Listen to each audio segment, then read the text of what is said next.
Hello, House of Massive Use here for a review on my birthday.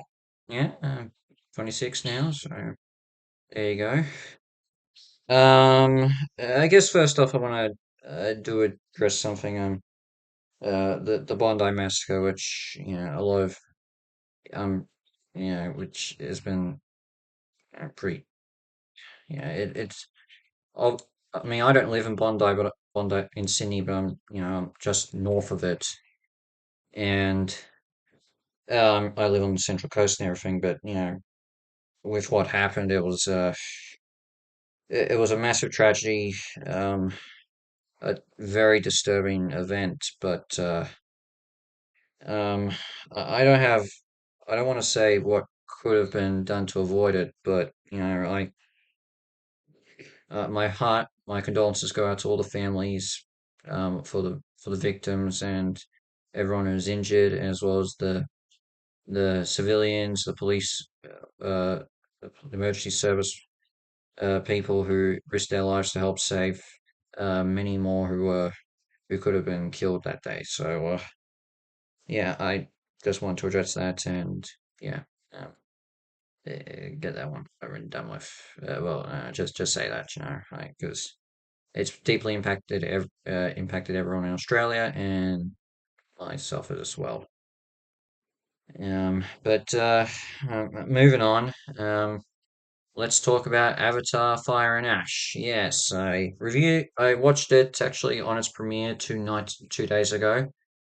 And well, if you don't know, I didn't like the first two Avatar films. Like the first film, a lot of people, it's fair to say I think a lot more people actually are starting to say, yeah, it's not really that the first film wasn't really that good, but did have some good things in it, like the visuals, the world, the environments, and that sort of thing. It was a eye pleaser. And the second film, Way of Water, had some things impressive in it, but I still didn't think it was really that good because it was still necessarily the same story, but it had some ideas that could lead to potential success with with what James Cameron has in store for a franchise. And going into this, I had a feel because my expectations were so low.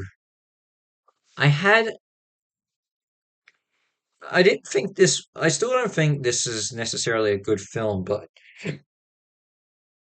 I don't think it's as bad as the other two. Like honestly, I consider this a very mid film. Like it's very much squarely in the middle. Like there is some good things in this, and I can actually say that I think so far this has been the best of the best Avatar film. But yeah, that still is a bit of a.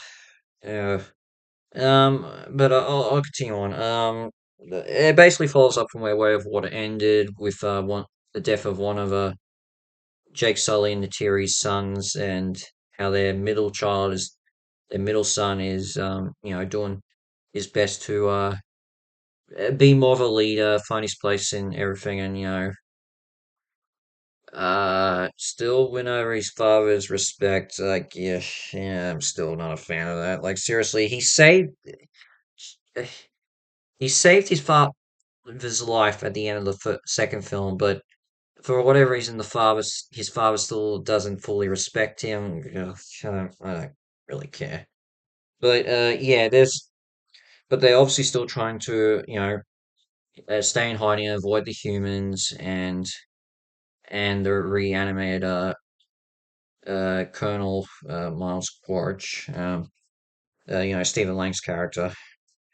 But in this film, not only do we have to deal with him, but and the humans, but also a rogue fire tribe of Navi, who are mass murderers and kill the Navi by cutting off their their neck and their ponytails that are used to connect to the life and see the all their god. Okay, and pretty pretty cool. Um, Originally, at first, she doesn't trust anyone, But over time, Miles Quaritch starts to form a bit of an alliance with her, and they sort of see what one can gain out of the other. Yeah, I, I guess whatever. But anyway, so it's up to it's up to Jake to rally up the Na'vi again to deal with these uh, his enemies joined together, and but there's also the fact of now they're not exactly aiming for a material or a or some fish or whatever life forms. Okay, here's the thing. Miles Quaritch's son Spider, who was adopted by Jake and Neytiri, has now mutated thanks to the actions of uh, Sigourney Weaver's child. In this, I don't know the name, but yeah. Anyway, yeah, he's now mutated to being able to breathe the air of the planet, and that makes him more of uh, something that the humans want, so they can actually learn to breathe the air and they can farm all the resources out that they need to, make them rich or whatever. So yeah, it's actually a bit more. Okay, there's actually more of a reason to go. I can actually get why humanity wants to get a hold of this teenage boy, because I can see why this is something that's worth, destroying everything because he's being protected by their enemies. Okay, I can see now there's actually a good James Cameron's actually given me a good reason to actually feel, all right, now there's something that's a bit more worth fighting for than something like a mineral that's got a stupid name, like unobtainium. I still hate that name. But yeah, honestly, with Spider, he's actually now become one of my two favorite characters in this. I really see the potential of him being a good character and everything, and I want to see more of it. And it's clear and I can definitely see where Cameron could eventually take his story.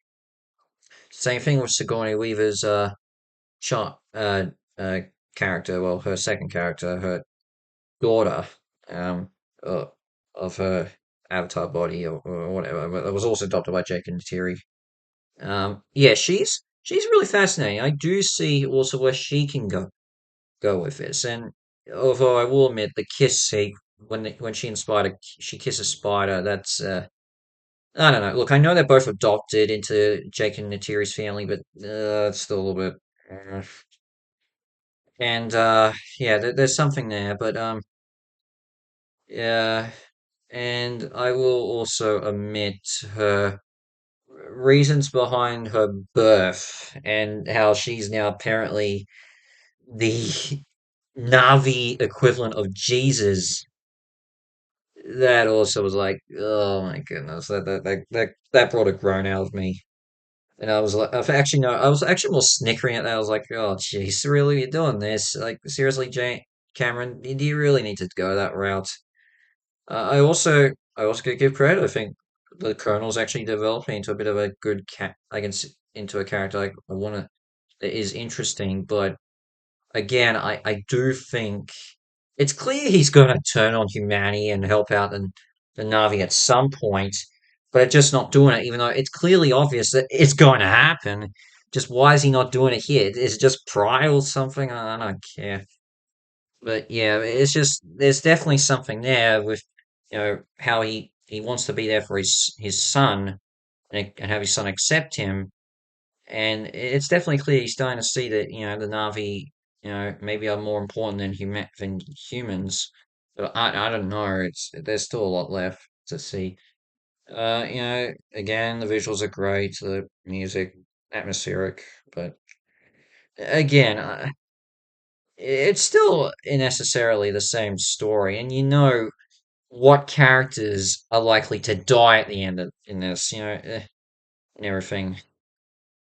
And there's still other problems too. Like seriously, well, I get the being of the reason why some three of the children that are in Jake and Natiri's care why they're there, but their youngest biological child, the 8-year-old girl, she doesn't do anything. Like, seriously, there's no reason for her to exist in this franchise. Like, I don't know what Cameron's got planned for her, but I don't care. Like, it's just she seriously is just an excuse for them to all get captured and, be on the verge of getting killed off. Like, I don't see any reason for her to exist at the moment outside of being just a plot device.